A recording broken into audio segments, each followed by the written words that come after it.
Nay, gusto mo ako mag-jeep ng ganito ang suot ko? Ng ganito ang makeup ko? Masisira ang ayos ng buhok ko sa jeep ha. Saka ang layo ng babaan nung sa school. Ano yun, maglalakad pa ako? Eh di, pinawisan ako noon. Kung mag-tricycle naman ako, baka makita ako ng friends ko. Ano na lang ang iisipin nila tungkol sa akin? Para naman pong sinasabi nyo na gusto nyong pagtawanan nila ako. Eh, sa school namin kilala ako bilang mayaman. Nire-respeto nila ako doon. Yan na nga mismo, anak. Ang hirap na kasi niyang ginagawa mo.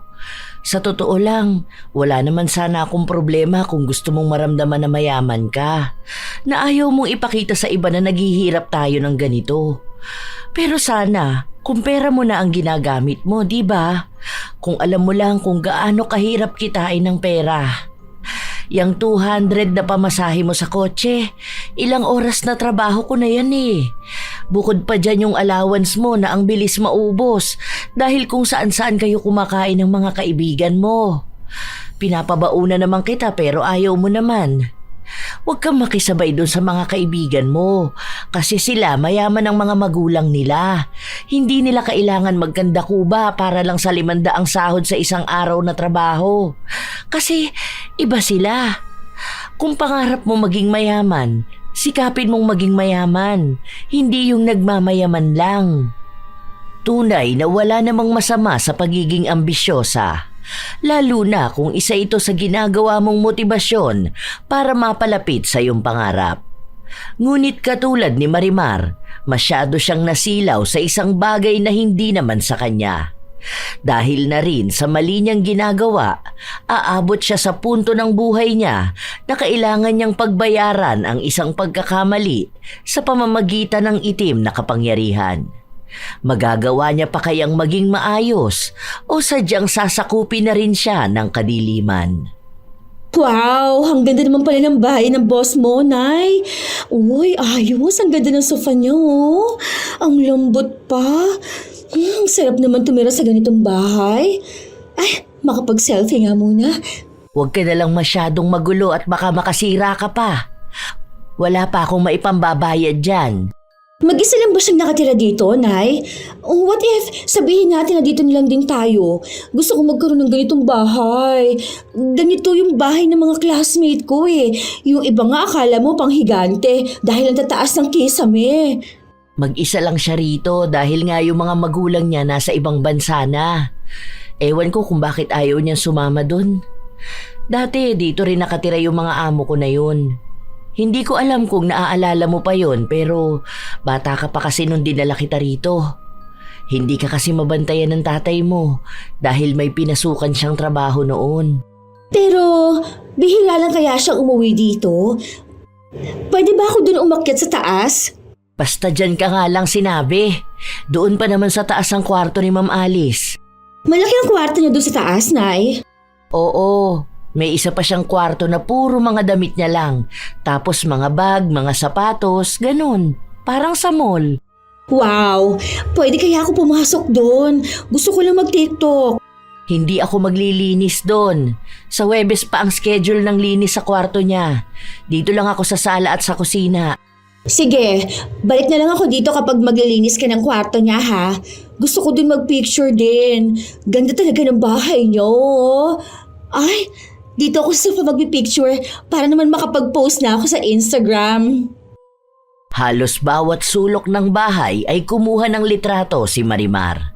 3 beses din siyang nagpalit ng damit para hindi mahalata na iisang araw niya lang kinuhanan ang mga litrato na kanyang ipopost. Kahit na paano ay sikat si Marimar sa social media.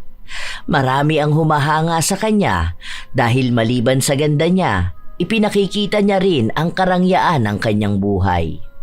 Ipinapakita niya ang mga mamahaling gamit, malaking bahay, masasarap na pagkain at kung ano-ano pang nagpapakita na maganda nga ang kanyang buhay. Pero sa kabila nun ay ang katotohanan na nakatira lang siya sa isang simpleng bahay kung saan kahit sariling kwarto ay wala siya. Magkasama sila ng kanyang ina sa iisang kama at ng 2 pang nakababata niyang kapatid. Ang mga litrato na inilalagay niya sa kanyang social media ay kuha sa mga bahay na binibisita niya. Nag-aaral din siya sa isang mamahaling paaralan, kaya kahit na matanda na ang kanyang ina, kailangan pa rin kumayod sa mahal ng kanyang tuition. Wala rin sa mga kaibigan niya ang nakakaalam ng tunay na estado ng kanyang buhay. Isang tanghali bago sila umuwi, nag-aya ang isa niyang kaibigan na kumain sila ng kikiam dahil napanood niya na mukhang masarap yun. Tunay naman na ang mga kaibigan niya ay galing sa marangyang pamilya at hindi katulad niyang mapagpanggap. Kikiam? That tuhog-tuhog? No way. My body cannot handle that oiliness. Like, baka I get, allergy or something. That's kadiri kaya. Sinabi ng isa niyang kaibigan na masarap naman daw yon at pwede niyang subukan. Inisa-isa pa nila ang mga paborito nilang pagkain. Pinaliwanag din nila na hindi naman yon nakakadiri. Pinipilit at inaaya siya para subukan. I only like street waffle egg. Oh, the kwek-kwen. Yeah, but sorry naghihintay na kasi si Mom. Bye, girls! Hinintay na muna niyang umalis ang mga kaibigan bago siya nagtungo sa sakayan ng tricycle. Malayo pa ang nilakad niya para masigurado na hindi siya makikita ng mga kaibigan. Pagdating sa kanto, nakakita siya ng nagtitinda ng pagkain. Sakto naman na kanina pa siya gutom, kaya bumili na siya. Te, padamihan mo naman ako ng chili. Tapos half rice pa. Ayan, okay na yan. Kanina pa ako gutom na gutom eh. Libre naman tubig, di ba? Nawala ang kanyang kaartehan. Ito ang tunay niyang katauhan na pilit niyang itinatago sa kaartehan kapag kasama ang ibang tao. Nang mabusog na siya, lumakad na siya papasok sa makipot na eskinita, kung saan doon nabubungad sa kanya ang tunay niyang kalagayan. Makalat, marumi, maingay, hindi maipaliwanag na kalagayan. Lugar na kinalakihan niya at nais niyang takasan. Pag-uwi niya ng bahay, sa kanya lang nakita ang sinabi ng kanyang ina na hindi siya makakauwi dahil wala ang kanyang amo. Bukas pa raw ito ng umaga uuwi. Dahil wala ring pasok kinabukasan ng dalaga, pumunta siya sa bahay kung saan nagtatrabaho ang ina. Ano ka ba naman, Marimar? Ang sabi ko sa'yo, sa bahay ka na lang. Walang kasama ang mga kapatid mo doon. Umuwi na ba ang tatay mo? Andoon naman siya kanina pa. Saka kaya na nila yon. Dito na lang muna ako. Ang sarap matulog dito eh. Doon ang ingay-ingay kahit na anong oras. Tapos dito, pwede pang naka-aircon. Hindi tayo pwedeng magbukas ng aircon at may electric pa naman dyan. Baka mamaya malaki pa ang bill na bayaran ni ma'am. Nakakahiya naman masyado. Hindi yan. Mayaman naman siya, Nay. Okay lang yan. Siguro naman maiintindihan niya na gusto mo mag-aircon. Ang ganda pa naman ng dala kong damit, oh. Oh, saan mo naman nabili yan? Bakit may ganyan ka? Hindi mo naman magagamit yan sa bahay Napakainit dun. Kaya nga po dito ko ginagamit, di ba? Kasi dito lang naman may aircon.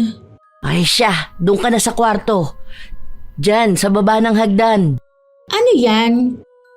Kwarto ng kasambahay? Ayoko nga dyan. Bala ko pa naman mag-live ngayon. O bakit? Kasambahin naman ng nanay mo Basta ayoko doon. Hawak mo naman ng susi dito eh.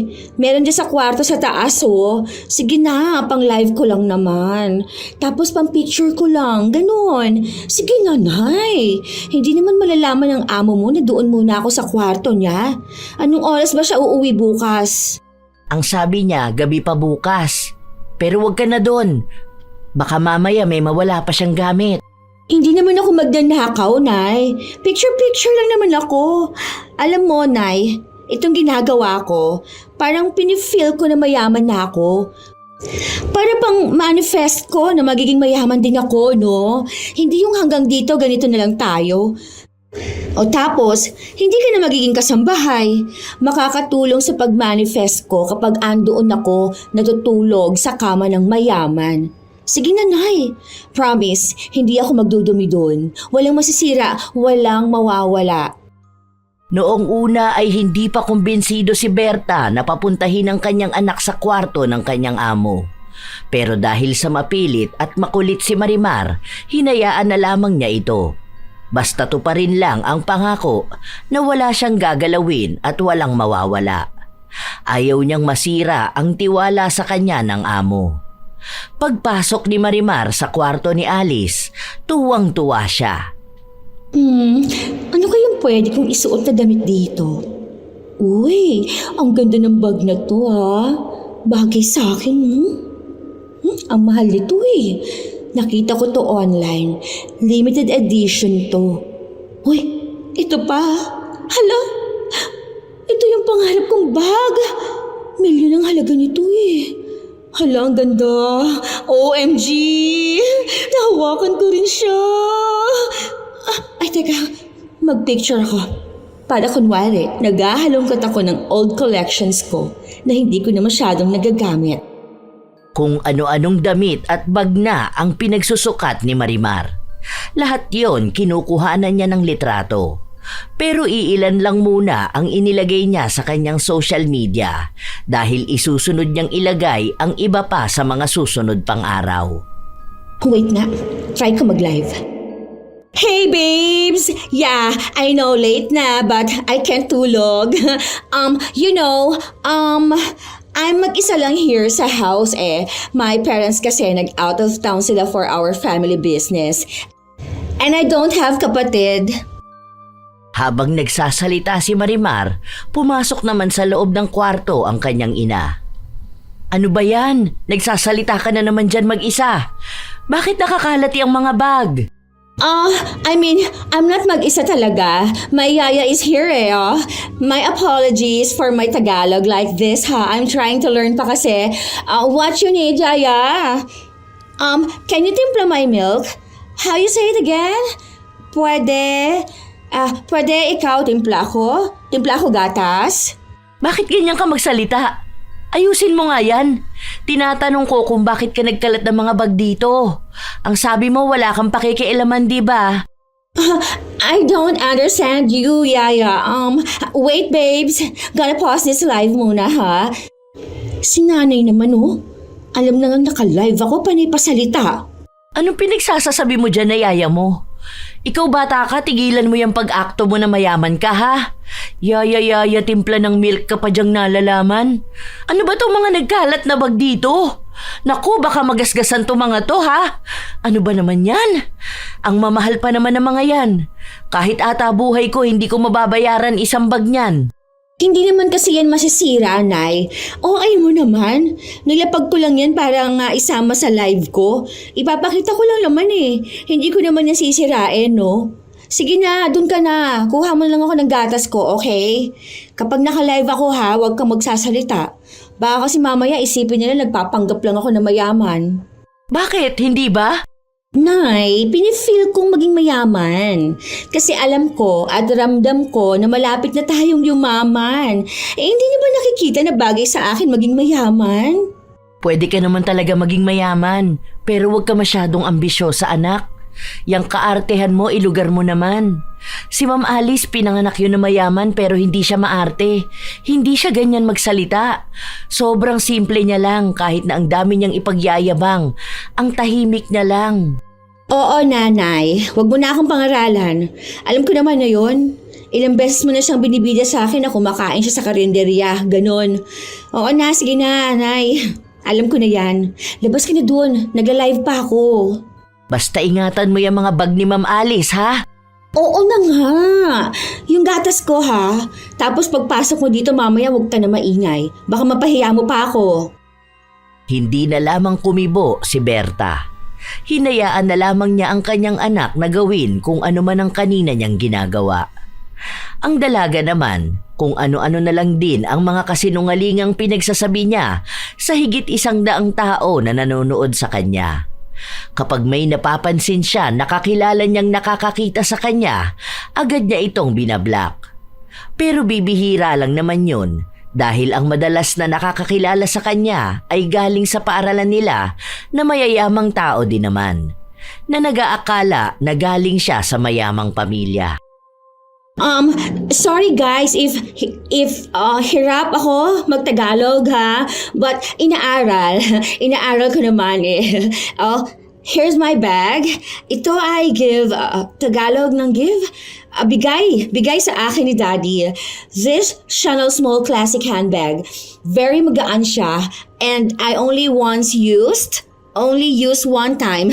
I mean, isang beses palang nagamit ko siya. OMG. I think I'm pagod na. My yaya is here na. May bigay siyang gatas sa akin, look. Thank you, yaya. Can you sara the pinto din po? You know, guys, may yaya is super mabait siya. As in, ang family niya ay mahirap lang and nakakaawa sila sobra. Kaya mabait ako sa kanya eh. Kasi nga, gusto ko siya i-help. Kasi I know naman na ang pag-work niya here ay for her family, di ba? Kaya mabait sa kanya talaga. Nagpapakita ng hirap sa pananalita at simpatya si Marimar sa tinatawag niyang yaya na tunay naman niyang ina. Maraming nagsasabi sa comment na natutuwa sila sa kanya dahil kahit na mayaman siya, hindi siya nang aapi ng mahihirap. At halata rin daw sa kanya na mabait siya. Tuwang-tuwa naman si Marimar sa mga nababasa niya dahil mahal na mahal siya ng mga tagahanga. Kinabukasan, maaga siyang nagising para magligpit ng mga gamit na kinalat niya. Hindi pa naman uuwi si Alice, kaya may pagkakataon pa siyang malinis ang loob ng kwarto. Habang nakikita niya ang mga mamahaling gamit, para bang natutulak siya na kumuha para magkaroon naman siya ng tunay na mamahaling gamit. Iniisip niya na sa dami naman ng gamit doon, hindi naman siguro makikita ni Alice kung ano ang nawawala. Ang sabi rin ng kanyang ina, hindi naman talaga mahilig sa mamahaling gamit ang kanyang amo. Sadya lang talaga na nagbibigay ang mga magulang nito ng regalo. Sa pagpapatuloy ng oras, panay pa rin ang pagpapaganda ni Marimar at pagpapakita ng bahay. May mga nagtatanong sa kanya kung pwedeng makita ang kanyang yaya pero hindi niya ito ipinakita dahil pinapalusutan niya na mahiyain ito sa harapan ng kamera. Tapos ka na ba, Marimar? Nay, pwede ba huwag niyo akong tawaging Marimar? Ang baduy naman kasi ng pangalan na yan. Bakit kasi yan pang ipinangalan niyo sa akin eh? Ang dami naman sanang pwedeng pagpilian. Pwede naman na yung second name ko na lang na Celestine. Di ba? Mukhang sosyalin. O kaya yung Camila or Althea. Mga ganun naman sana. Ano ba naman yung Marimar? Paborito ko kasi yun si Marimar kaya ang sabi ko kapag nagkaroon ako ng anak, ipapangalan ko ay Marimar. Maganda naman talaga. Tingnan mo nga hanggang ngayon kapag sinabi mo ang Marimar, kilala ng lahat. Ang pangit kaya. Sa totoo lang, Nay ha, ang baduy. Kaya nga kapag nagpapakilala ako, hindi ko ginagamit ang Marimar kasi tatawanan ako ng mga tao sigurado. Nakakahiya sobra. Hay, edi hayaan mo sila. Wala naman magagawa ang mga tao sa pangalan mo. Pasalamat ka nga hindi ka pinangalanan ng Pulgoso. O siya, malinis na ba doon sa taas? Pauwi na si Ma'am Alice. Hintayin na lang natin siya tapos saka tayo uuwi. Tama na yung kaartehan mo. Pati ba naman sa pagkain? Hindi pinakinggan ng dalaga ang kanyang ina. Panay siya kuha ng litrato sa pagkain na inayos niya pa ang pagkakalagay sa pinggan. Sinasamantala na niya dahil mas lalong natutuwa sa kanya ang mga taga-subaybay. Ilang oras pa, dumating na rin si Alice. Ilang beses naman na siyang nakita ni Marimar pero sa pagkakataong ito ay mas lalong gumanda si Alice. Hi! Sorry kung late na ako nakauwi. Ang hirap makasingit. Sobrang traffic sa labas. Okay lang po, ma'am. Oo nga po pala, may pagkain na po dun sa kusina. Mainit na po yun. Ay, thank you, Manang. Ay, andito pala ang anak niyo. Ay, opo, ma'am. Nagpatulong lang po ako. Wala kasi siyang pasok sa school nila. Oo nga pala, meron ako rito mga dala na bag. Binigay sa akin ni tita. Kasi sobrang dami ko naman nakasing bag. Baka gusto mo. Ano ulit ang pangalan mo? Marimar, no? Opo, ma'am. Nakakaya naman po. Mamahalin pa naman po ata ang mga bag na yan.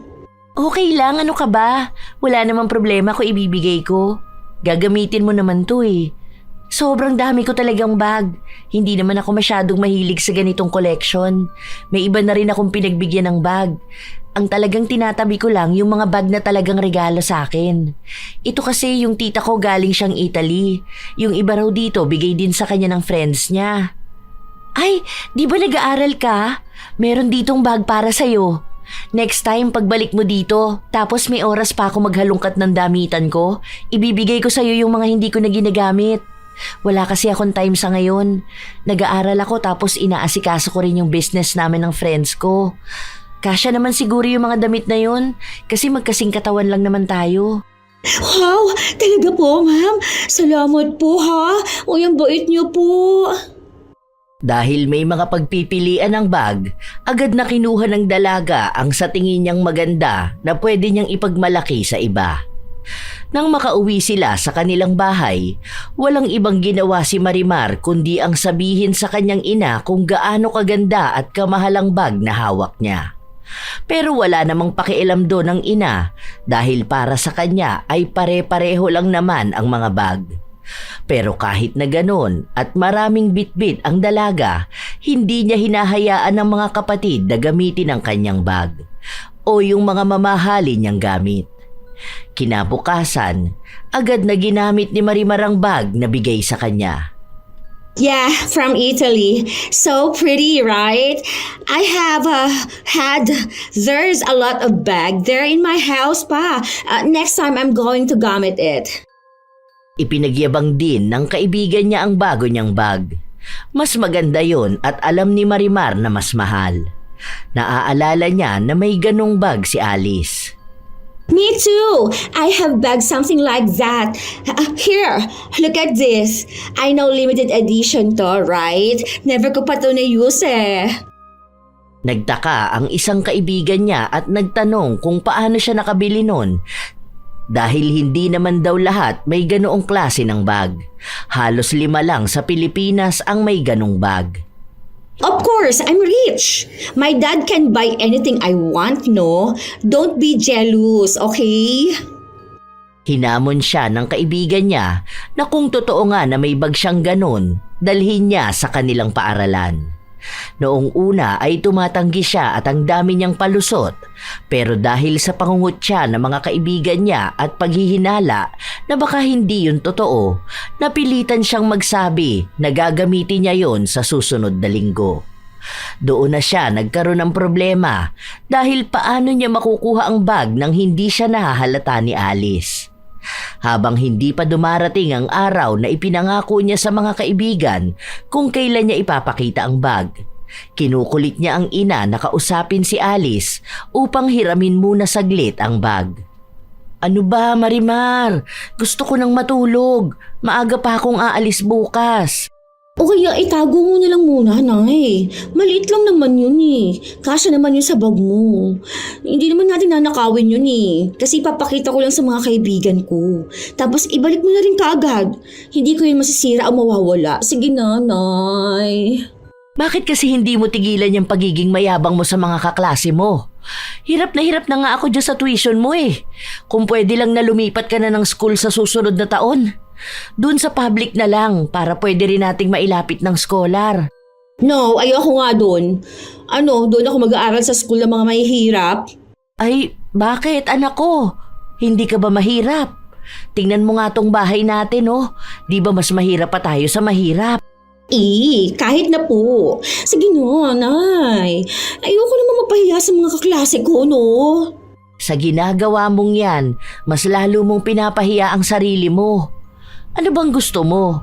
Matutuwa sila sa'yo kahit na wala ka namang ipagmamalaki, ha? Alam mo, mas magiging magaan ang buhay mo kung magpapakatotoo ka.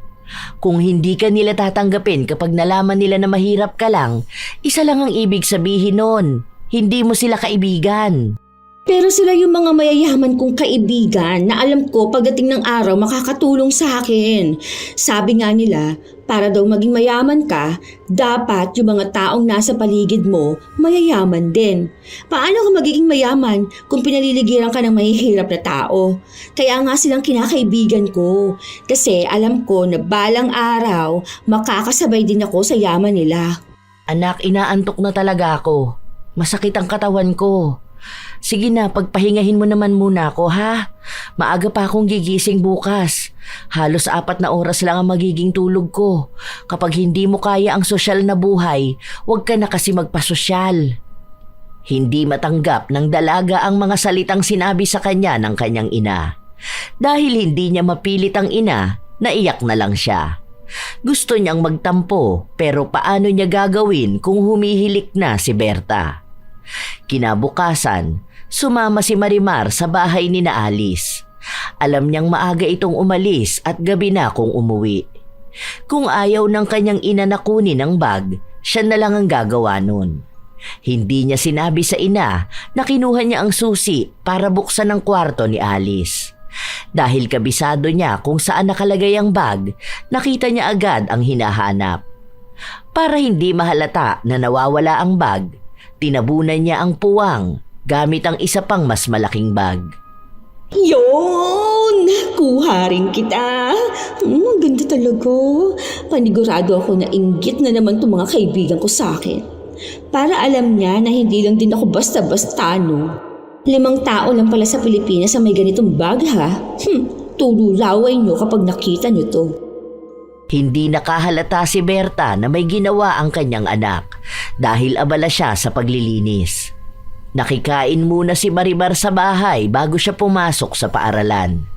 Taas noo siyang naglalakad palapit sa kanyang mga kaibigan. Dahil alam niya na may ipagyayabang talaga siya. Ipinakita niya ang bag sa mga kaibigan. Noong una, hindi pa sila makapaniwala at sinabihan siyang peke yon. Pero nang suriin ng isa na mahilig sa mga bag, nalaman niya na tunay yun. Pamamangha ang nababaka sa muka ng mga kaibigan niya. Lahat sila paulit-ulit ang tanong kung gaano ba sila kayaman at kung gaano sila kamakapangyarihan. Kung may kamag-anak daw ba siyang politiko. Pero hindi na yon sinagot pa ni Marimar. Ang sinabi niya lang, gusto niyang maging ordinaryo lang. Dahil sa pagpapatunay niya ng yaman na meron siya, naging respetado siya sa mga kaibigan. Iniisip nila na dapat siyang ingatan dahil nga mayaman siya. Naging mas sikat siya sa kanilang paaralan at maraming nais na makipagkaibigan sa kanya. May isa silang kaklase na galing sa mahirap na pamilya. Nakapasok lang ito sa paaralan nila dahil sa matalino ito at iskolar siya. Minsan pa na nabangga nito si Marimar. Oh my gosh! You bang me? Like, what the heck? I cannot breathe! Ew, guys, I cannot. I'm like so shaking. Wait, di ba your father is fish seller? Yuck. My skin is touching fish blood. Ew! Ew! Alcohol, guys, please! Nagtatalon pa si Marimar habang nagwiwisik siya ng alkohol. Humingi naman ng tawad ang kaklase nila pero pinagsalitaan pa rin nila ito ng masama. Hindi nila pinaalis hanggat hindi sila natatapos na kutsain ang pagiging mahirap nito. Naiiyak na sa harapan nila ang kaklase pero paraan nila yon para ipakilala kung sino ba ang dapat niyang ginagalang. Dahil mayaman si Marimar sa paningin nila, dapat lang hindi ito kinakanti. Okay, guys, stop it. You know, I feel so pity for her. Like, she always wear the same sapatos every day. Ay, grabe. Maybe that's her only one pair, no? And imagine, she eat lunch like rice with sardines. Ew, my tummy can't handle that poor food. Iniisip ko pa lang, nakaka-ew na talaga. So, don't away her na, We are not mahirap, so don't patol na. Pinaalis na nila ang kaklase na umiiyak matapos na kutsain pati ang mga magulang nitong mahirap lang. Ang mas malala pang nanlalait ay si Marimar na para bang nakalimutan na niya kung anong buhay ang meron siya. You know, since pumasok siya here, parang I feel like, why poor people want to study here? And I know na notice nyo ang phone niya, right? It looks like fake iPhone. Well, maybe the real one, but old iPhone. I think iPhone 6. Like, nakakatawa, diba? She's so mahirap and can't afford luxury items. Nakakaawa. I hope walang poor sa inyo, ha? I don't want to be friends with mahihirap. Agad namang tumanggi ang kanyang mga kaibigan at sinabi sa kanya na hindi sila nagpapanggap na mahirap. Nakikita naman daw niya at sinusundo rin sila ng sasakyan nila. Ilang beses na rin siyang nakapunta sa kanilang bahay. Nagtatanong nga ang mga kaibigan niya kung kailan naman sila dadalaw sa bahay niya. Pero ang sinasabi niya lang ay ayaw ng parents niya ng ibang bisita. Kahit na gusto niya ay bawal. Ang dami niyang kasinungalingan na sinabi na pinaniniwalaan naman din ng kanyang mga kaibigan. Magaling kasing magsalita si Marimar. Magaling siyang magpanggap na mayaman. Maganda siya, kaya mukha talaga siyang galing sa marangyang pamilya. Gusto niya palagi siyang haharap na presentable sa mga tao. Pati gamit niya ay mamahalin. Halos lahat na nga ng sahod ng kanyang ina napupunta lang sa kanyang luho. Kaya ang mga kapatid niya walang nakukuha na kahit na ano. Nang maisauli na ng dalaga ang bag, hindi pa rin siya nahalata. Simula noon, pakiramdam niya kahit na anong hiramin niya kay Alice ay hindi siya mahahalata. Isang araw, walang pasok si Marimar. Kaya nagtungo na naman siya sa bahay ni na Alice at nasaktuhan niya na wala rin itong pasok. Uy, sakto, nandito ka. Tara, tulungan mo akong tanggalin yung mga damit na hindi ko na ginagamit. Pili ka lang doon tapos yung mga ayaw mo ipamimigay ko na lang din sa iba o sa donation. Parang gusto ko ata lahat Mamahalin na yan kaya gusto kong gamitin lahat. Masaya si Marimar sa mga damit na makukuha niya. Nagiging mabait din siya kay Alice para makuha niya ang loob nito kung sakali man na may hihilingin siya o may hihiramin. Base naman sa kanyang pagkakakilala sa amo ng ina, mabait naman talaga ito. Pero minsan, mahigpit siya sa kanyang mga gamit, lalo na yung mga bigay sa kanya. Halos ayaw niyang ipahawak. Ay ito, tingnan mo.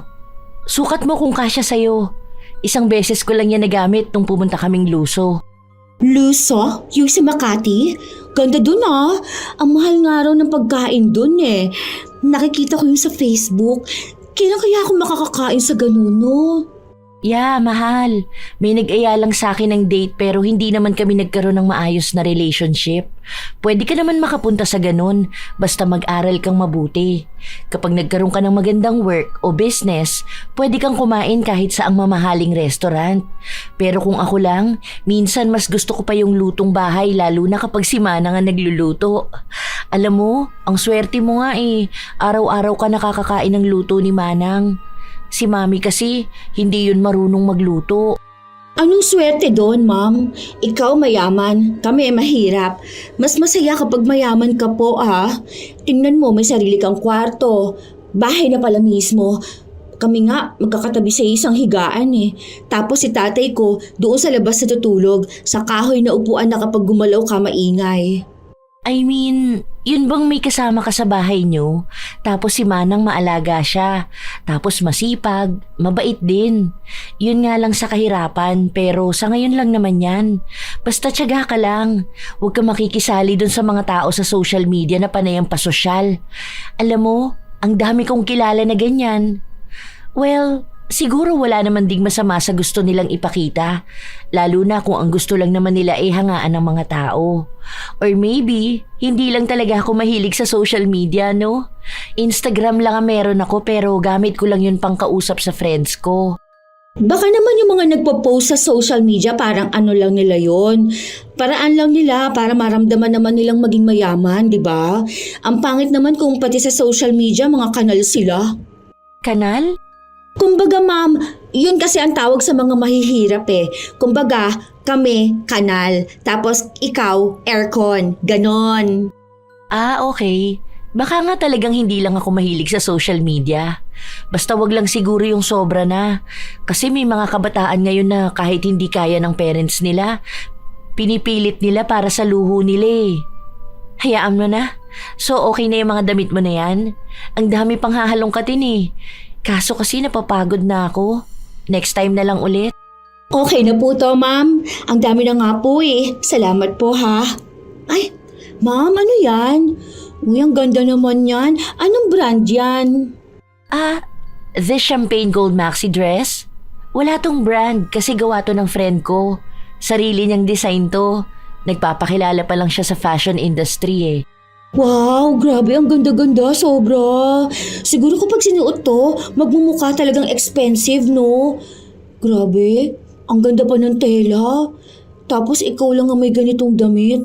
Ang swerte mo naman, ma'am. Grabe ka. Ipinanganak ka talagang mayaman. Pati mga kaibigan mo. Tapos mga kamag-anak mo, binibigyan ka ng kakaibang regalo. Sana all. Nakakatuwa ka talaga. It's just a simple dress. Ano ka ba? Ma'am, simple dress pa yan? Grabe, pangarap ko nga yung ganyan. Sana dumating din ang araw na maging katulad mo ko. Yung mga mamahaling gamit, simple lang para sa'yo. Sa ngayon, tamang sana all na lang muna talaga ako. Di ko pa yan kaya eh. Magkakaroon ka rin yan. Huwag ka mag-alala. Magtiwala ka lang sa pangarap mo. Inggit na naman si Marimar sa nakita niya. Gusto niya ring maisuot yun pero hindi niya alam kung ipapahiram ba sa kanya. Mukha kasing mamahalin. Ang dami nilang napag-usapan ni Alice. Mga lugar, pagkain o mga ginagawa nito na talagang nagpapakita na mayaman siya. Tinatandaan ni Marimar ang mga kwento dahil gusto niya rin yung iyabang sa mga kakilala niya at mga kaibigan. Nang matapos na ang araw at umuwi na sila sa kanilang bahay, ginagaya ni Marimar ang galaw ni Alice.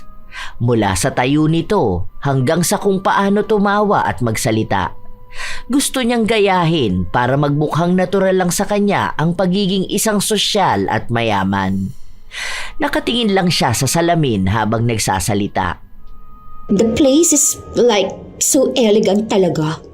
The waiter even called me madam. I swear, I was blushing. He's so cute kasi. Hay, ano ba naman yan? Ang hirap naman kabisiduhin itong sinasabi niya. Nakakainis. Dapat alam ko yun. Teka, ano bang pronunciation nito? Pairig. Kainis? Bakit kapag ako hirap na hirap ako? Tapos si Alice kanina ang dali niya lang nasabi. Wala bang madali lang banggitin? Bakit gising ka pa? Ano ba yan, Nay? Nakakagulat ka naman. Nagsasalita ka na naman dyan mag-isa. Ano bang ginagawa mo? Wala naman po. Nagpa-practice lang ako para sa school. Meron kasi kaming play eh. O sige. Matulog ka na pagkatapos niyan ha. Patayin mo na rin ang ilaw. Alam mo naman na nagtitipid tayo ng kuryente. Ang taas na ngayon ng bill. Opo, Mami. Mami ka dyan. Wala nga tayong makain, mami ka pa. Umalis na rin agad si Berta. Baka sa kanya ang pagod na nararamdaman. Sa katunayan, masama ang kanyang pakiramdam pero hindi niya ito masabi sa kahit na sino. Isa pa, kahit naman may sakit siya, hindi siya pwedeng tumigil sa pagtatrabaho. Mas maayos kasi ang kanyang sahod kaysa sa kanyang asawa. Sapat lang na pangkain nila sa araw-araw ang inuuwi ng asawa. Kapag tumigil siya sa pagtatrabaho, baka pare-pareho silang mamatay sa hirap. Dagdag pa ang mga gastos ni Marimar. Kinabukasan, sinuot agad ng dalaga ang bigay sa kanya ni Alice. Hinihingi pa nga ng isa niyang kapatid ang isang damit pero hindi niya ito ibinigay. Kahit pahiramin ay ayaw niya. Iniisip niya na hanggat hindi niya pa nagagamit, wala sa kanila ang pwedeng manghiram ng damit. Ayaw niya rin ng may nakikigamit ng damit niya, kahit pa kapatid niya yon. Nay, ano sa tingin niyo? Ganda po, no? Bagay sa akin? Bakit ganyan ang hilig mong suotin? Hindi ka pa pwedeng magsuot na lang ng t-shirt? Yung iba namang mga dalaga ganun ang suot ah. Nay, pang mahirap yung ganon. Nakakita ka na ba ng mayaman na nakapantalon at t-shirt ha? Oo, si Ma'am Alice ganun ang suot niya kapag papasok sa eskwela o kaya minsan kapag kailangan niyang puntahan yung business niya. Marami siyang magagandang damit pero bihira lang siya magsuot ng dress. Ikaw halos ganyan ang mga sinusuot mo. Hayaan niyo siya. Basta ako ganito ang bagay sa akin. Hindi po ba kaya tutuwa na ang ganda ko? Na kapag lumalabas ako ng bahay nakatingin sila sa akin? Namamangha sila na kahit mahirap lang tayo mukha akong artista? Masaya ako na masaya ka anak. Pero parang nitong mga nakaraan sumosobra ka na. Tapos madalas ka pang sumakay sa kotse. Magkano rin ang pamasahe nun kaysa mag-jeep ka? Nay, gusto mo akong mag-jeep ng ganitong suit ko? Ng ganitong make-up ko? Masisira ang ayos ng buhok ko sa jeep ha? Saka ang layo ng babaan nun sa school. Ano yun, maglalakad pa ako? Di pinawisan ako nun. Kung mag-tricycle naman ako, baka makita ako ng friends ko. Ano na lang ang iisipin nila tungkol sa akin? Para naman po sinasabi nyo na gusto ninyong pagtawanan nila ako. Sa school namin, kilala ako bilang mayaman. Nirerespeto nila ako dun. Yan na nga mismo anak. Ang hirap na kasi niyang ginagawa mo. Sa totoo lang, wala naman sana akong problema kung gusto mong maramdaman na mayaman ka. Na ayaw mong ipakita sa iba na naghihirap tayo ng ganito. Pero sana, kung pera mo na ang ginagamit mo, di ba? Kung alam mo lang kung gaano kahirap kitain ng pera. Yang 200 na pamasahe mo sa kotse, ilang oras na trabaho ko na yan eh. Bukod pa dyan yung allowance mo na ang bilis maubos dahil kung saan-saan kayo kumakain ng mga kaibigan mo. Pinapabauna naman kita pero ayaw mo naman. Huwag kang makisabay dun sa mga kaibigan mo kasi sila mayaman ang mga magulang nila. Hindi nila kailangan magkanda kuba para lang sa 500 ang sahod sa isang araw na trabaho. Kasi iba sila. Kung pangarap mo maging mayaman, sikapin mong maging mayaman, hindi yung nagmamayaman lang. Hay nako, Nay. Kulang ka lang yan sa tubig. Inom ka na lang po palagi ha. Aalis na ako. Bye! Wala talagang pakialam ang dalaga sa pakiusap sa kanya ng ina. Ni hindi niya man lang tinatanong kung kumusta ba ito o kung may masakit ba sa katawan. Ang mahalaga lang palagi kay Marimar ay kung paano siya magmumukhang presentable at mayaman. Dahil sa bago niyang damit, tuwan-tuwa na naman ang kanyang mga kaibigan. Alam nila kung gaano kaganda ang disenyo at tela ng suot ni Marimar. Bida na naman siya. Lalo na nang sabihin ng kaibigan niyang binawasan ng mga magulang nito ang pera niya dahil sumusobra na raw siya ng bili. Ang ilan pang mga kaibigan niya ay sinabing pinagtitipid na nga sila ng kanilang mga magulang, lalo pat pamahal ng pamahal ang gastusin. Kaya naiinis sila dahil mayaman naman sana sila pero ayaw ng mga magulang nila na sumobra sila sa gastos. Kaya may inggit sila kay Marimar, lalo na kapag sinasabi nito na hinahayaan lang siya ng magulang niya na gumastos at bilhin ang mga bagay na nagpapasaya sa kanya. You know, we just ate saluso kagabi kasi like normal food is so... I only eat fine dining na kasi eh. The place is so aesthetic, I swear. Parang I'm in Paris talaga. Lang, I forget to take a picture pa. My outfit was pang feed pa naman. And you know, there's cute guy there, like super pogi. He even asked for my number. I was like, wait lang ha, I'm not ready for love right now. Pero inside, kinikilig ako. Tuwang-tuwa ang mga kaibigan niya sa kanyang kwento. Nang hihingi sa kanya ng litrato ng lalaki para makita nila kung tunay nga na pogi ito. Pero sinabi lang ni Marimar na ayaw na muna niyang ipakita dahil baka masira pa ang namumuo nilang ugnayan. Pero sa totoo lang, wala namang ibang nanliligaw sa kanya. Kahit sa lugar nila ay hindi siya nililigawan. May mga humahanga sa kanya pero walang nagtatangka dahil palagi niyang sinasabi na gusto niyang mapangasawa ay mayaman lang. Habang nag-uusap sila, may natanggap silang imbitasyon mula sa isa nilang kaklase. Pinapapunta sila sa pagdiriwang ng kaarawan nito. Nabanggit na gaganapin sa isang sikat at magandang hotel. Kaya natuwa ang dalaga. Gusto niyang pumunta at magpasikat. Wait, can I see what's your susuotin? Kasi I don't wanna be like overdressed or something, you know? Nakita niyang ang gaganda ng mga damit na susuotin nila. Ang isa pang kaibigan niya, sinabi na bibili pa lang siya. Doon pumasok sa utak ni Marimar na mukhang magandang iyabang niya ang damit na nakita niya kay Alice. Yung damit na bigay ng kaibigan nito. Dahil nagawa na ni Marimar na humiram ng bag nang hindi siya nahuhuli, alam niya na pwede niya rin yung gawin sa damit. Dahil sa linggo na ang kaarawan na pupuntahan niya, kailangan na niyang gumawa ng paraan para makuha ang damit. Madalas pa naman na nasa bahay lang si Alice. Hanggang sa sumapit na ang Sabado, isang araw na lang ang hihintayin niya. Kapag hindi niya nakuha ang damit, wala siyang maisusuot at maaaring mapahiya siya sa mga kaibigan niya. Nang sumapit ang hapon, umalis muna saglit si Alice at doon na nakakuha ng pagkakataon ng dalaga para kunin ang damit. Tuwang-tuwa siya dahil alam niyang may magagamit siya. Hindi niya yun pinaalam sa kanyang ina. Kinabukasan, nasa bahay lang si Alice at naghahalongkat siya ng kanyang gamit. Manang, naglinis po ba kayo ng kwarto ko? Hindi po ma'am. Ang sabi niyo po kasi sa akin ay wag na kasi malinis naman. Bakit po? Marumi po ba o may basura po na dapat kunin? Hindi po. May nawawala kasi akong damit. Alam ko dito ko lang nilagay eh. Ano pong klaseng damit? Baka naman po naisama doon sa mga binigay niyo sa anak ko. Gusto niyo po ba na dalhin ko rito yung mga damit na yun, ma'am? Hindi ko naman yun naisama. Tanda ko pa kasi pinag-usapan pa namin yun ni Marimar. Tanda ko talaga dito ko lang sinabit yun. Sabi ko pa para sana madali ko lang makita. Naku naman, gagamitin ko pa naman yun bukas. Aalis na ako mamayang gabi. Manang, huwag ka na po muna dyan maglinis. Tulungan niyo po muna ako maghanap. Basta kulay gold yun tapos matingkad yung tela.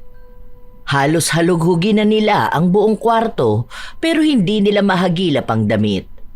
Hindi na mapakali si Alice dahil yun pa naman ang damit na kailangan niyang suotin para ipakita rin ang disenyo na gawa ng kanyang kaibigan. Habang hindi magkanda-ugaga ang dalawa sa paghahanap ng damit, si Marimar naman na nanguhan nun ay nagpapakasaya na kasama ang kanyang mga kaibigan. Maraming tao, mga mayayaman lahat. May mga negosyante at politiko. Nagpapapansin si Marimar para makakilala siya ng lalaki na pwede niyang pakasalan na tiyak ay magdadala sa kanya sa magandang buhay. May mga kumikilala sa kanya pero halos lahat ay abala. May mga bumabati ng kanyang suot na damit na mas maganda pa raw kaysa sa nagdiriwang ng kaarawan. Oh, thanks. This is like custom made from my friend's design. Only me have this. Sorry, not sorry. You know naman na I'm always special, diba?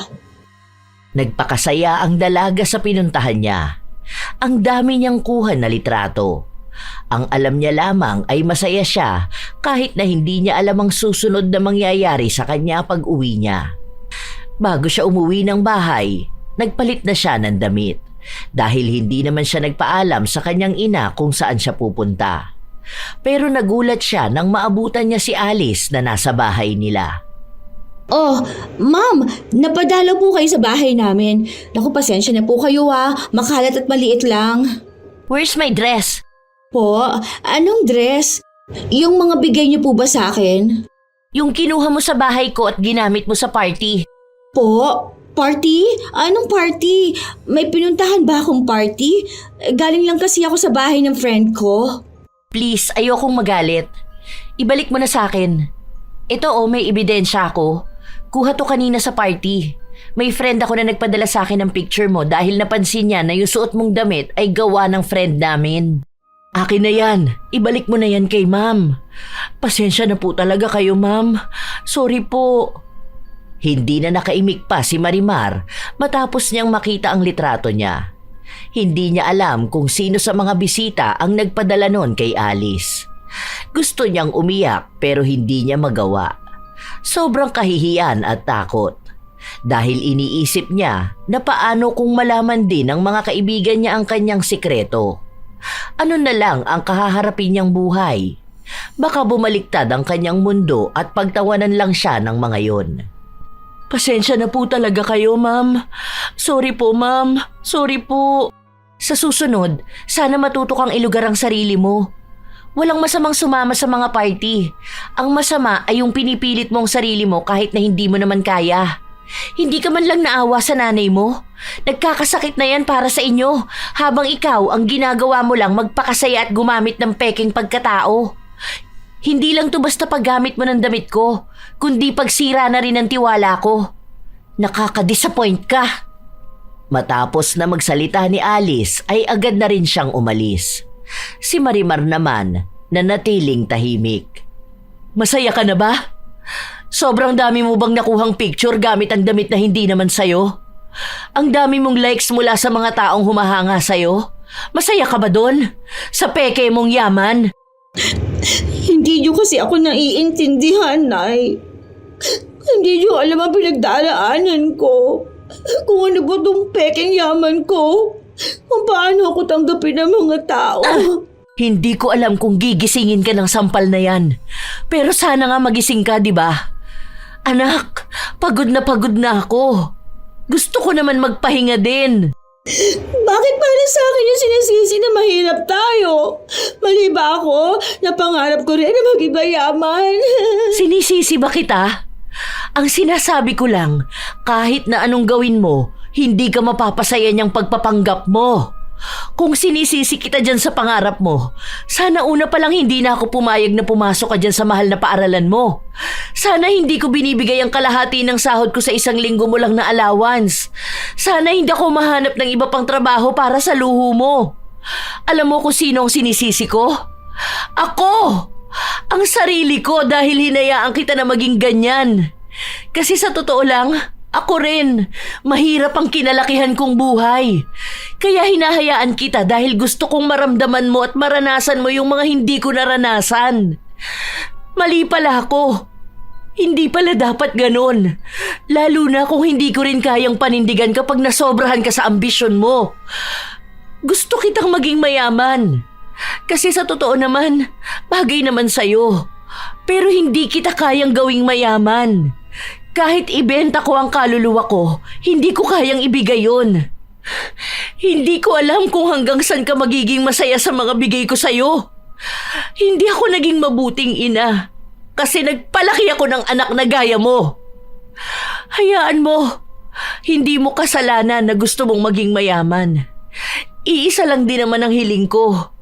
Sana yumaman ka na, hindi para matulungan mo kami, kundi para matulungan mo ang sarili mo. Hindi na nakapagsalita pa si Marimar. Umiyak na lang siya buong magdamag. Ang dami niyang tanong sa kanyang sarili. Pero sa kabila ng mga yon, magulang niya pa rin ang sinisisi kung bakit hindi sila nagsikap para naging mayaman sila. Para naging kapantay na lang siya ni Alice at hindi siya mapahiya sa ibang tao. Sa mga araw na lumipas, hindi nagbago si Marimar. Kahit na anong pangaral sa kanya ng kanyang ina. Nagpatuloy rin si Berta na mamasukan kay Alice dahil hindi naman siya pinaalis nito, lalo pat naaawa sa kalagayan ng kanyang pamilya. Sinabi lang ni Alice na wag na niyang papupuntahin si Marimar. Nagpalagay na rin ng CCTV sa loob ng bahay ang dalaga dahil nawala na siya ng tiwala. Ayaw pa naman sana niyang gawin yun dahil kilala na niya si Berta. Nagtrabaho na ito sa kanyang mga magulang kaya ibig sabihin ay katiwa-tiwala sana siya. Kung hindi lang dahil sa kanyang anak. Nagpatuloy si Marimar sa pagiging astang sosyal. Isang araw, may naiwan siyang gamit sa bahay nila at walang pasok noon ang kanyang ina dahil pinagpahinga muna ni Alice.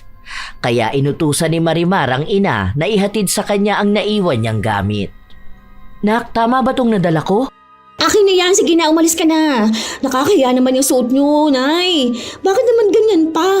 Mukha ka naman yung kawawa. Buti na lang di ka kilala ng mga tao rito. Ano nang sasabihin nila kapag nakita nila yung nanay ko na ganyang itsura? Bakit? Maayos naman na to ah. At magdadala lang naman ako ng gamit sa'yo, tapos bibili ng gamot ko. Bago pa ulit paalisin ni Marimar ang kanyang ina, dumating naman ang kanyang mga kaibigan at nagtanong kung sino ba ang kanyang kausap. She's my yaya pala. Remember my kwento? Sinabi ng isang kaibigan niya na totoo nga na nakakaawa ang kanyang yaya. Mukha raw itong mahirap. Sa awa ng isa pa, nag-abot siya ng pera kay Berta. Bilang tulong na rin daw yon. Salamat po rito. Makakadagdag pambili ko ng gamot. Ang bait niyo po, ma'am. Okay, yaya. Much better if uuwi ka na, ha? Take care, okay? What a poor old woman. So sad, really. Para bang wala lang kay Marimar ang sama ng loob na nararamdaman ng kanyang ina. Pinaalis na ito at pinagmukhang yaya sa harapan ng mga kaibigan. Hindi niya rin ipinagtanggol nung nilalait ito. Para bang kahit may sabihin na ang ibang tao na masama tungkol sa ina, mas kakampihan niya pa ang iba. Nakakalungkot isipin. Nang umuwi si Marimar, sa halip na tanungin ng ina kung may sakit ba ito, hinihingian niya pa ng pabor. Sige na, Nay. Alam ko naman may mga sapatos yun si Alice na hindi naman na ginagamit eh. Huwag naman sana kamo siya maging madamot, di ba? Hindi naman madamot si ma'am. Basta maghintay ka na lang. Kapag magbibigay yon, iuuwi ko naman eh. Bakit ba kailangan mo na naman ng bagong sapatos? Di ba bumili ka nun sa mall? Yung mahal na sandals. Ano ba naman yun, Nay? Anong gusto niyo araw-araw na gano'n na suot ko? Yung mga kaibigan ko nga iba-ibang sapatos nila. Basta, maghintay ka kapag nagbigay siya. Pero mas magandang matigil ka na dyan sa ginagawa mong pagiging sosyal. Akala mo ba hindi ako nasaktan kanina? Nung tinawag mo kong yaya, parang kinakahiya mo ko. Nay, nakita mo naman reaction ng friends ko kanina, di ba? Paano ba naman yung suot mo? Mukhang basahan? Ay, nung gusto mo maging proud ako? Di pinagtawanan nila ako. Alam nila yung mommy ko mukhang artista na businesswoman. Tapos haharap sa kanila mukhang pulube. Binigyan ka pa ng pera. Tapos tinanggap mo naman. Bahala ka sa ginagawa mong yan. Darating din ang araw na makikita mong walang halagay ang pagpapanggap mo. At pakikipagkaibigan mo sa mga taong di tanggap ang tunay mong pagkatao. Sana maging maayos ka pa pagdating ng araw na yun.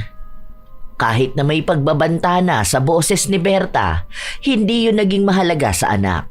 Dahil ang iniisip lamang nito ay kung paano siya magkakaroon ng bagong sapatos. Sa paglipas ng mga araw, tila ba may kakaibang nararamdaman si Marimar sa kanyang katawan. Madalas siyang manginig kahit na hindi naman siya nagugutom.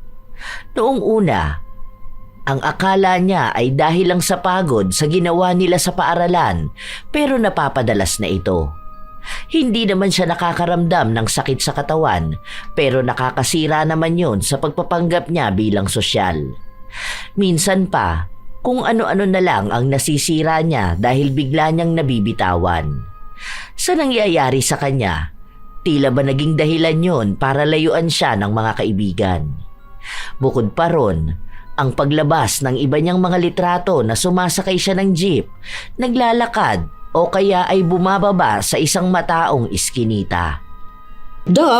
Because mayaya nakatira there, no?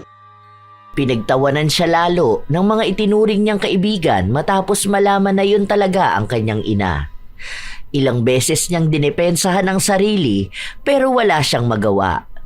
Dumagdag pa nang bumisita si Alice sa kanilang paaralan dahil may kaibigan siya na doon nag-aaral. Nakita ng isa nilang kakilala ang pamilyar na bag na bitbit nito. Naalala nila noong may pinakita si Marimar. Ano nangyayari sa'yo? Bakit nanginginig ka dyan? Ganyan ka ba katakot na makita ko? Hindi naman ako nananakmal ah. Why would I, ha? I don't kilala you, ha? Alam mo, mukha kang tanga. Wrong grammar ka. Anong I don't kilala you? May ganun ba salita, ha? Trying hard ka masyado sa pagiging konyo. Hindi naman bagay sa'yo. Ang tigas ng accent mo. Wala naman akong paki sa accent mo. Huwag mo lang gawing clown ng sarili mo. Gusto mo pa ako ipahiya? Kita mo na, mas maayos at mas naiintindihan ka kung ganyan ka magsalita. Mas natural. Ang ganda kaya gamitin ng Tagalog, no? Hindi naman porkit nag-English ka, ibig sabihin nun, sosyal ka na. Ang pagiging sosyal, hindi yan sa pananamit o sa pananalita. Nasa aura yan ng isang tao. Kahit na magsuot pa ng pambahay ang isang tao, kung ang aura niya ay pang sosyal, mararamdaman yun ng mga tao. Pasalamat ka, masama ang pakiramdam ko ngayon. Kaya hindi kita papatulan. Umalis na rin agad si Marimar. Umuwi siya sa kanila dahil nanginginig talaga ang kanyang kalamnan. Uminom na rin siya ng gamot dahil ang akala niya ay may lagnat siya sa loob. Pero ilang linggo pa ang nakalipas, walang nangyayaring pagbabago. Nanginginig pa rin ang kanyang mga kamay na kahit sa pagsusulat ay hindi niya maayos. Dahil sa kakaibang nangyayari sa kanya, naging tampulan na rin siya ng tukso. Naalala niyang bigla ang kaklase nilang mahirap na inaasar niya noon. Dahil siya na ang nasa kalagayan nito. Pinagtatanggol niya ang kanyang sarili pero wala na siyang magawa pa. Umuwi siyang masama ang loob at umiiyak. Nay, ano ba ito nangyayari sa akin? May sakit naman ata ako. Parang pasmado itong kamay ko. Nanginginig ba naman kasi? Tapos buong katawan ko rin. Dalhin mo kaya ako sa ospital, Nay. Hindi yan magagamot sa ospital dahil ugali mo na yan. Hindi naman mabibigyan ng reseta ng doktor ang pagiging ambisyosa mo. Alam niyo ba ako ano nangyayari sa akin sa school, ha? Ginagawa na nila akong joke. Hindi naman kasi nakakatuwa yun eh. Nay, tulungan mo na ako. Tapos alam na nilang dito ako nakatira. Na ikaw ang nanay ko. Tapos kilala na rin nila si Alice. Na yung mga post ko galing sa bahay nila. Wala na naniniwala sa akin. Mukhang ang mas pinag-aalala mo pa kung ano ang magiging tingin nila sa'yo. Pero hindi ang kalagayan mo o ang kalagayan ko. Kasi naman, Nay. Kilala nila ako sa school na mayaman. Tapos, bigla nilang malalaman na hindi pala totoo. Pinagtatawanan nila ako. Sinasabi na sinungaling ako. Na hindi naman ako marunong maging sosyal. Alam mo naman nung una pa lang nalalabas din ang katotohanan, di ba? Na hindi habang buhay mananatili ang tiwala nila sa'yo. Dahil ilang beses na kitang pinagsabihan na mabubunyag din nila yung tinatago mo. Pero hindi ka naman nakikinig sa akin. Mukhang wala nang ang ibang mas mahalaga sa'yo kundi ang sasabihin ng ibang tao. Hindi ko na alam kung anong gagawin ko sa... Nay? Nay! Hoy! Nay, ano nangyayari sa'yo? Tulong! Tulungan niyo kami! Nanay! Dahil hindi makahawak ng maayos si Marimar, hindi niya maitayo ang ina. Mas lalo ring nanginig ang kanyang katawan kaya hindi siya nakasama sa ospital. Ang pangalawa niyang kapatid ang sumama. Gusto sanang magpunta ni Marimar sa ospital pero hindi niya ito magawa lalo pat nahihiya siya sa nangyayari sa kanya. Hindi rin siya makapag-ayos dahil nga nanginginig ang kanyang mga kamay, hindi siya makapag-ayos sa sarili. Hindi siya lumalabas ng bahay kung hindi siya nakaayos. Iniisip niya kasi na kapag hindi siya nag-ayos, magmumukha siyang pangit sa paningin ng iba. Kaya kahit na nasa bingit na ng kalagayan ng ina, hindi niya ito matulungan. Ilang araw din ang inilagi ni Berta sa ospital bago siya nakalabas. Pero kahit na ganun, hindi pa rin siya magaling. Ayaw niya lang magtagal sa ospital dahil baka mahal na ang bayaran nila. Tumulong naman si Alice dahil siya ang bumili ng mga gamot. Sana maging maayos na ako bukas para naman makapagtrabaho na ulit ako. Hindi pwedeng wala akong trabaho. Baka wala ka maipambili ng bago mong damit, anak. Ano po ba kasing nangyari sa inyo? May sakit ako sa baga. Matagal na to. Hindi ko lang pinapansin dahil ayokong gumasto sa gamutan ko. Umiinom lang ako ng gamot kapag sumasama ang pakiramdam ko. Pero ngayon, dapat daw ituloy-tuloy ko na ang pag-inom dahil baka lumala pa. Ikamatay ko pa. Bakit po kasi hindi kayo maggamot? Ano raw ang kailangan? May gamot pa ba kayo? Nagbigay naman si Ma'am Alice sa akin. Pero hindi ko alam kung hanggang kailan aabot tong gamot ko na to. Ang inaano ko ngayon kung kailan ako pwede magtrabaho. Baka kasi makahanap na ng bagong kasambahay si Ma'am Alice. Naku, hindi na ako makakahanap ng ibang papasukan yan. Lalo na kung may sakit ako. Tapos matanda na ako, baka wala ng ibang kumuha sa akin. Huwag niyo na munang alalahanin yan, Nay. Dapat ang isipin ninyo yung kalusugan nyo. Mas mahalaga pa sa inyo ang trabaho kesa sa buhay nyo. Ang mga mahihirap na gaya natin, walang karapatang magreklamo sa kalusugan. Nakakalungkot mang isipin, pero ang katotohanan dito, kung hindi tayo kikilos at magtatrabaho, mas lalo tayong mamamatay sa gutom. Hindi lang tayo, pati ang pamilya na binubuhay natin. Kung iisipin ko lang ang sarili ko at sakit ko, paano na ang pag-aaral mo? Hindi kaya ng tatay mo ang mahal ng gastusin mo, anak. Paano na lang tayo dito sa bahay? Anong ipapambayad natin ng bills? Kaya gustuhin ko man na magpahinga. Wala akong karapatan dahil hindi naman tayo mayaman eh. Yun ang pagkakaiba ng tunay na mayaman sa mahihirap na tao, anak. Hindi lang ito tungkol sa kung gaano kaganda ang suot mo, kung gaano ka kagaling magsalita ng Ingles. Malalaman mo kung gaano sila kalayo sa atin kapag sa panahon na ng ganito. Nasa halip isipin mo magpahinga dahil may sakit ka, kailangan mo pang isipin kung hindi ka kikilos, wala kayong kakainin bukas. Natahimik ang dalaga sa mga salitang sinabi ng kanyang ina. Doon niya lang unti-unting naintindihan kung ano ang pangaral sa kanya noon. Dati, ang dahilan lang kung bakit gusto ni Marimar yumaman ay dahil gusto niyang magsuot ng magagandang damit, ang makihalubilo sa mga mayayamang tao, ang magpakasaya. Yun lang. Pero ngayon, mukhang may iba na siyang ibig sabihin kung bakit dapat niyang pangarapin na umangat sila sa buhay. Para sa kanyang pamilya, para sa mga magulang niyang tumatanda na. Hindi niya kayang umabot pa sa punto na kahit naghihingalo na ang ina, mas iisipin pa nito ang kakainin kinabukasan. O kaya ay kung mabubuhay pa ba siya. Naiyak na lamang ang dalaga sa katotohanan na yon. Hanggang sa nagpresenta na lamang siyang magtrabaho kay Alice. Kahit na nahihirapan siya sa kalagayan niya, sa panginginig ng kanyang katawan. Sure ka ba na kaya mo? Baka naman mahirapan ka lalo. Baka makabasag ka ng gamit. Hindi naman kita pipiliti na magtrabaho sa akin eh. Kaya ko yan. Nakikita ko si nanay noon na ginagawa niya to. Pero iba nga yung kalagayan mo ngayon. Nanginginig ka kaya? Kaya ko yan. Wala itong panginginig na nararamdaman ko. Makakapagtrabaho ako para sa pamilya ko. Paano na lang yan kapag nalaman nilang namamasukan ka? Ano na lang ang iisipin nila tungkol sa'yo? Wala na sa akin kung anong iisipin nila. Makakatulong ba yung mga iniisip nila para makabili ako ng gamot ni nanay? Para magkapera ako pambili ng pagkain namin? Hindi naman, di ba? Kaya bakit kailangan ko silang problemahin? Tapos na ako sa pagsiksik ng sarili ko sa mundo nila. Kung hindi pa ngayon ang panahon para bumagay doon, hindi ko na muna ipipilit.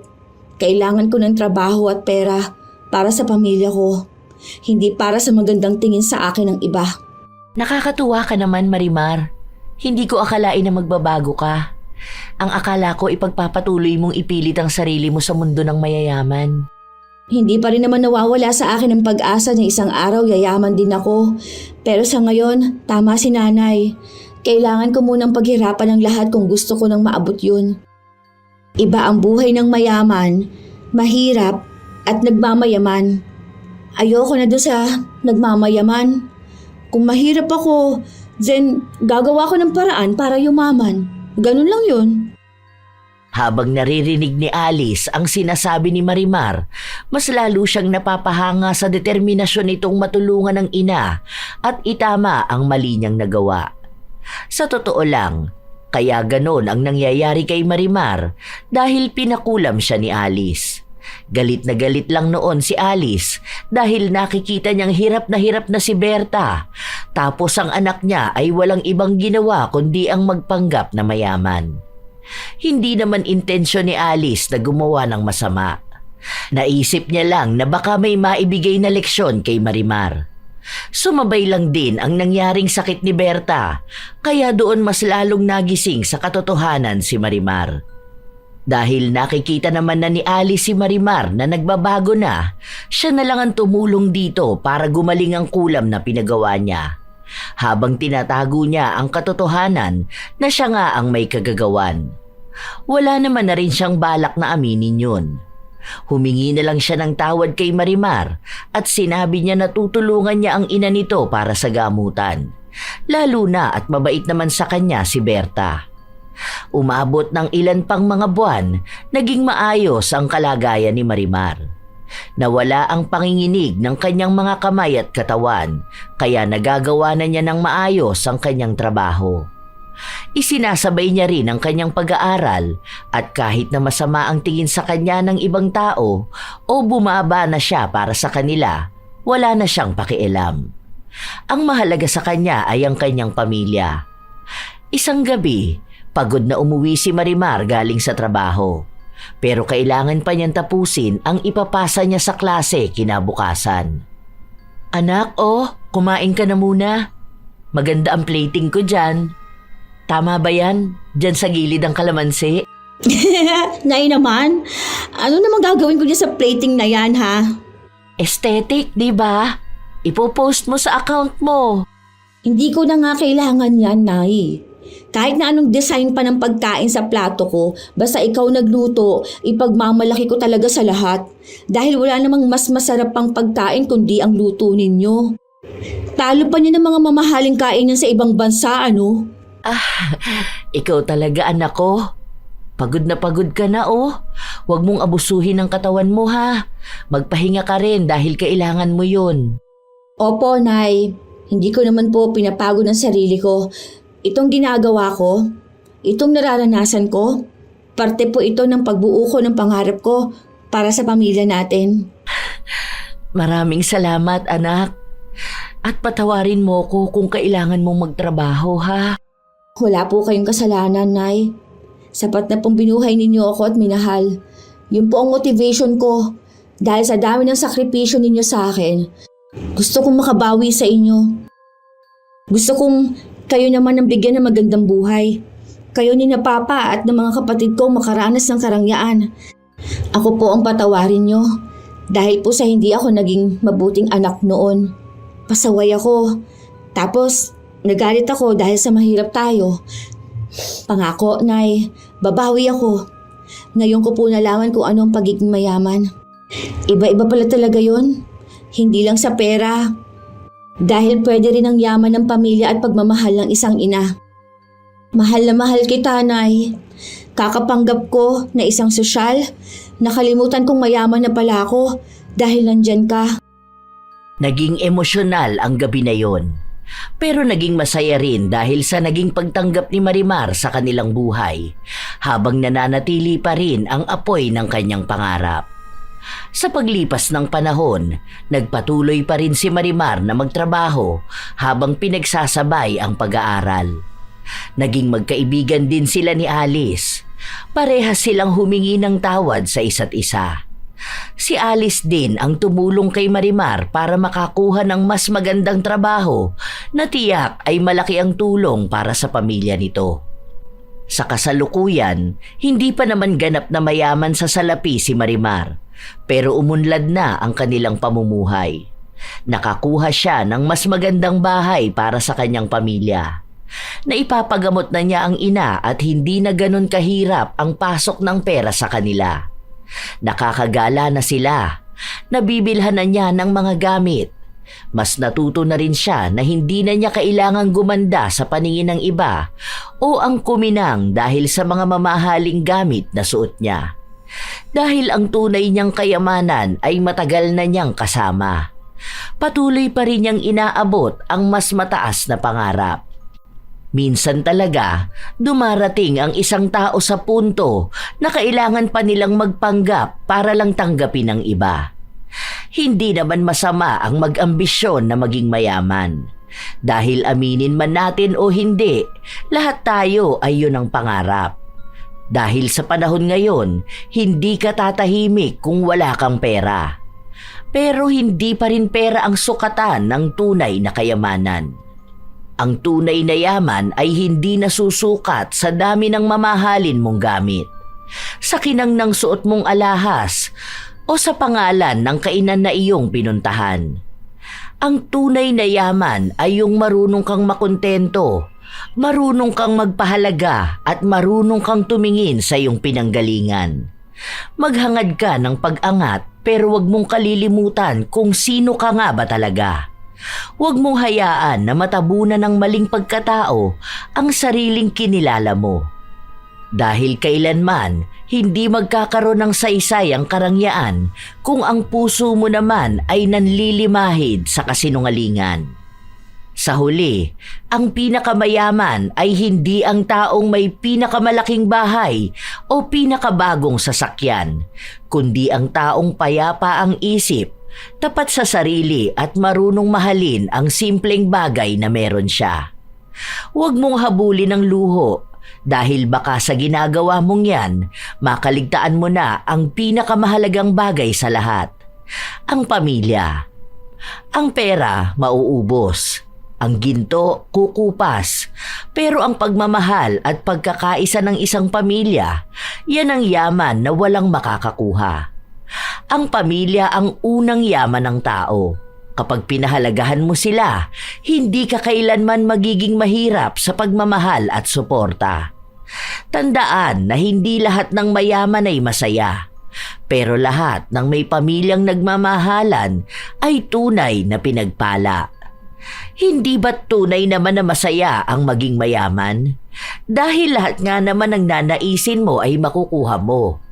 Pero iba-iba pa rin ang ibig sabihin ng yaman. Merong yaman sa salapi, meron namang yaman sa kaalaman, kaibigan at lalong yaman sa pamilya. Naway may magandang aral kayong nakuha sa ating bagong kwento ngayon, mga apo. Ibahagi nyo rin ang inyong mga kwento at opinyon. Nais ko itong mabasa. Shout out sa ilan sa mga masusugid na tagapakinig ng mga istorya ni Lola Telang. MJ Idos, Charlene Fernandez at Rowie Dakay, Faustino Borja, Toby Rama Villamor, Ana Orada, at sa kanyang mga anak na sina Akisha Orada at Althea Orada, at sa mag-asawang Jocelyn Akuin Baluyot at Reynaldo Baluyot, kay Patricia May Baluyot at Shirley Baluyot, Jocelyn Kai, Roslyn Salas, Arvid Shane Hoiberg Channel, Heide Gonzaga, Nilda Dultra, Mergy Jade Aroza, Chloe Fritzy Quaton, Joy Lagsak at Kendra Zoe, Rosemary Casonete, Sherlyn Joseco. Salamat sa pakikinig nyo. Icho and Annie Lomi House ng Antipolo Hill Subdivision, Antipolo City. Apple Joy, Jennifer Makasinag, Koy Cabrera Sembrano, Paulina Lim, Maria Tess Nape, Regan Alamon, Erlinda Navarro, Juliet Fan, Arlene Season, Romel Moreno, Fatima Campos, Siti Fatma, Celia Tolentino at kay Roda Bieri. Ito ang inyong Lola Telang at maraming salamat sa inyong pakikinig, mga apo.